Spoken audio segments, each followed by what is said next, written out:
नमस्कार, मैं कमलेश कबीर आपका एक बार फिर स्वागत करता हूं इस नए एपिसोड में। आज के इस एपिसोड में हम बात करने वाले हैं कांग्रेस पार्टी की और जिस तरीके से कांग्रेस पार्टी की इस वक्त स्थिति बनी हुई है, साफ तौर से लगता है कि कांग्रेस पार्टी के पास कोई ऐसा नशा है जो शायद गांजे से भी सस्ता है और इसीलिए कांग्रेस पार्टी सस्ती राजनीति पर उतर गई है। अब इससे नुकसान किसको होगा? वैसे इसका जो संदर्भ जो मैं दे रहा हूं उसका नशा करने से कोई वो लिंक नहीं है, लेकिन मैंने एक प्रयास किया है आपको समझाने के लिए। और जब मैं ये कह रहा हूं तो मैं क्यों कह रहा हूं? क्योंकि इस वक्त मौजूदा स्थिति में जब आपका प्रतिद्वंदी आपसे ज्यादा मजबूत हो और आपसे ज्यादा मेहनत कर रहा हो तो आपको जरूरत होती है उससे ज्यादा मजबूती के साथ जो है उसके रिसर्च करने की।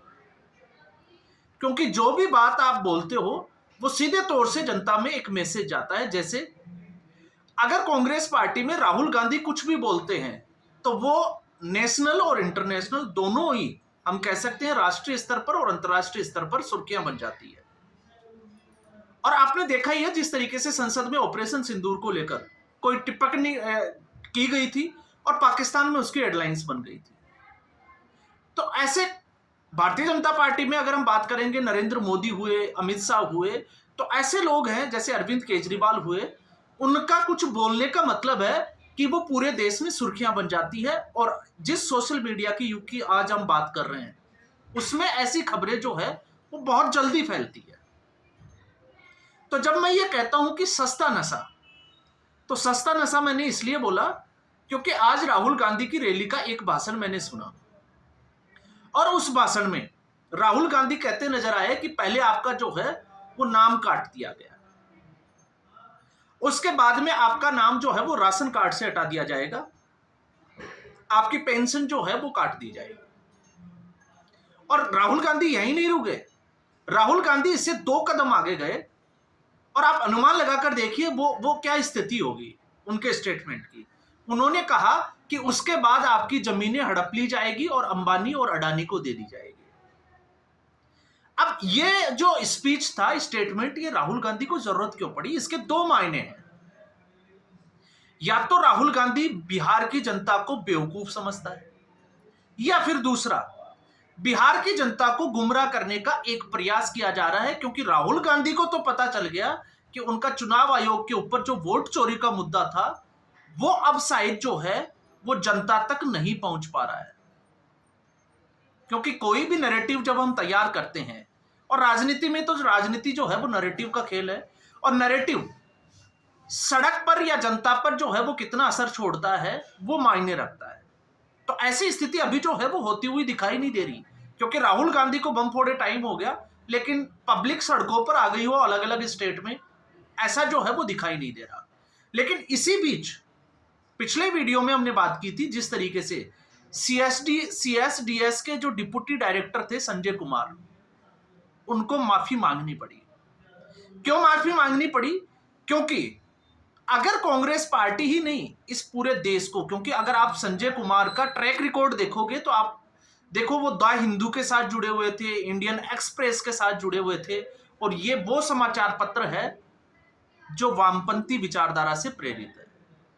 और वामपंथी जो विचारधारा से जो प्रेरित लोग हैं उनकी मेंटेलिटी क्या है वो आप समझते हो। लोकतांत्रिक प्रक्रिया को डिस्टर्ब करना, कि किस तरीके से जो है वो डिस्टर्ब किया जा सके। तो ये जो लोकसभा चुनाव से हम जो सवाल खड़े करते हैं कि 1 साल बाद में कांग्रेस पार्टी को अचानक से ये कैसे सूझा, तो उन सबके पीछे सीएसडीएस ही देन थी। संजय कुमार के जो आंकड़े थे उनको कांग्रेस पार्टी ने लपका, और उसके बाद जो स्थिति कांग्रेस पार्टी की हुई, इसलिए वो स्थिति इसलिए बनी क्योंकि राहुल गांधी ने उसका अध्ययन ही नहीं किया। हाथ में जो चिट आई वो राहुल गांधी ने बोल दी। लेकिन उसके बाद क्या हुआ?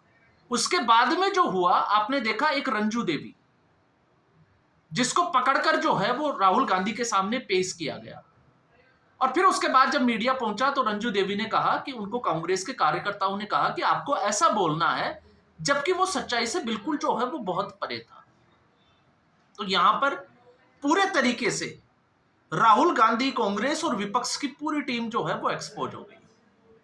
और उसमें अगर आप देखोगे तो संजय कुमार का ये माफी मांगना आप देखिएगा आने वाले समय में कांग्रेस पार्टी को और विपक्ष को बहुत भारी पड़ने वाला है। तो ऐसी स्थिति में आप देखिए गुमराह करने के लिए, लेकिन जब मैं ये कहता हूं कि कांग्रेस पार्टी के जो कार्यकर्ता है शायद उनको समझ आए या नहीं आए, लेकिन राहुल गांधी को समझ में आ गया कि ये नहीं चलने वाला, तो फिर इस देश में एक ही मुद्दा बचता है उनके पास, और वो है अंबानी और अडानी।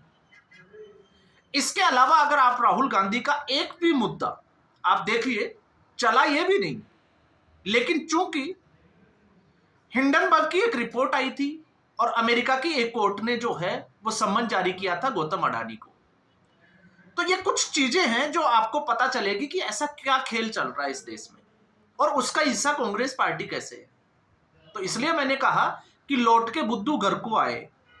आखिरकार राहुल गांधी को चुनाव वाली वोट चोरी का जो मुद्दा था वोटर अधिकार यात्रा में, उसको छोड़कर अंबानी और अडानी पर आना ही पड़ा।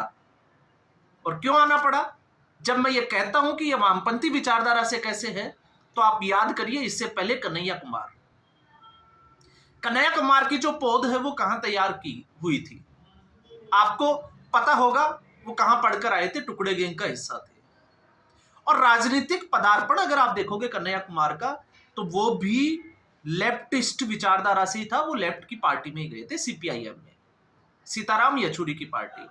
बेगूसराय से चुनाव लड़ने गए, गिरिराज सिंह उनके सामने जो है वो बीजेपी के जो नेता थे वो खड़े हुए और नाकू चने चबा दिए, और आखिरी में बोरे बिस्तर समेटने पड़े कन्हैया कुमार को। वाकया तो पता होगा, अपने दफ्तर से वो एसी भी उखाड़ कर ले गए थे।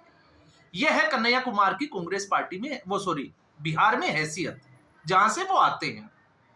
फिर उसके बाद में कन्हैया कुमार ने कांग्रेस पार्टी का दामन थामा, क्योंकि उसी विचारधारा से प्रेरित है जयराम रमेश। तो जयराम रमेश कन्हैया कुमार को राहुल गांधी के करीब लाने में कामयाब हुए, क्योंकि जिस तरीके से उनकी भाषा शैली है, भाषण जो वो देते हैं, तो वो वामपंथियों को जो है वो सूट करते हैं, लोकतांत्रिक संस्थाओं का अपमान करना।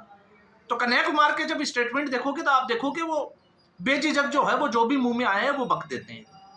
तो राहुल गांधी के वो करीब आ गए, भारत जोड़ो न्याय यात्रा में सुर्खियां मिली, लेकिन उसके बाद में उन्होंने चुनाव लड़के देखा, दिल्ली से लोकसभा, जूतम पेजार हुई, कुर्सियां चली, क्योंकि उससे कांग्रेस पार्टी के नेता नाराज थे। हम उसकी बात नहीं कर रहे, लेकिन रिजल्ट आपने देखा मनोज तिवारी के सामने उनका क्या रिजल्ट था।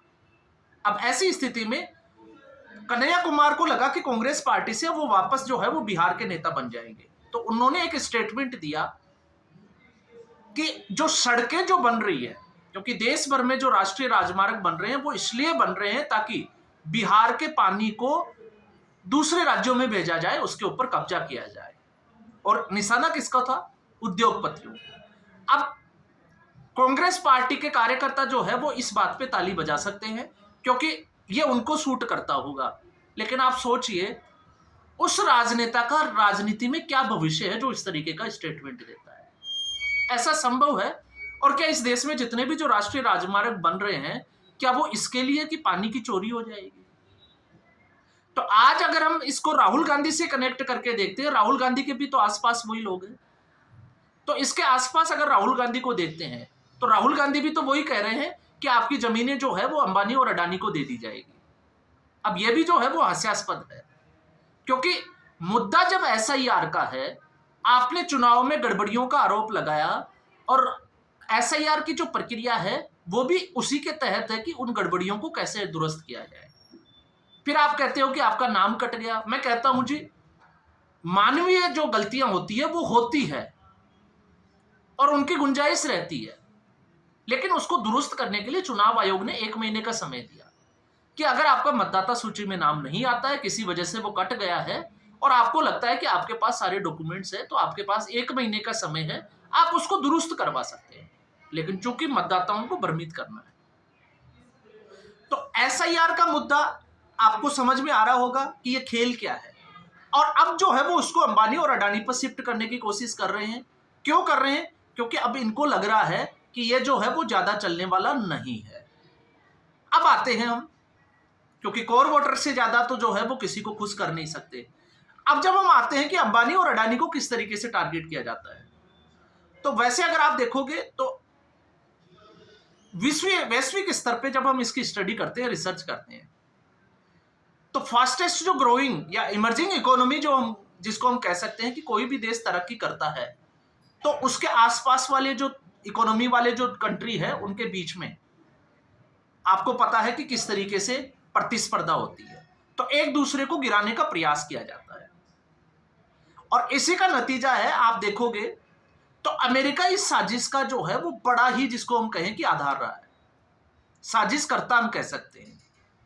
कैसे रहा है? क्योंकि अमेरिका की नीति यही है। आप देखिए, जापान एक समय था जब इमर्जिंग इकोनॉमी थी दुनिया में, तो जापान को हिरोशिमा नागासाकी के ऊपर बम डाले गए और उसको जो है वो तहस नहस किया गया, उसकी इकोनॉमी को।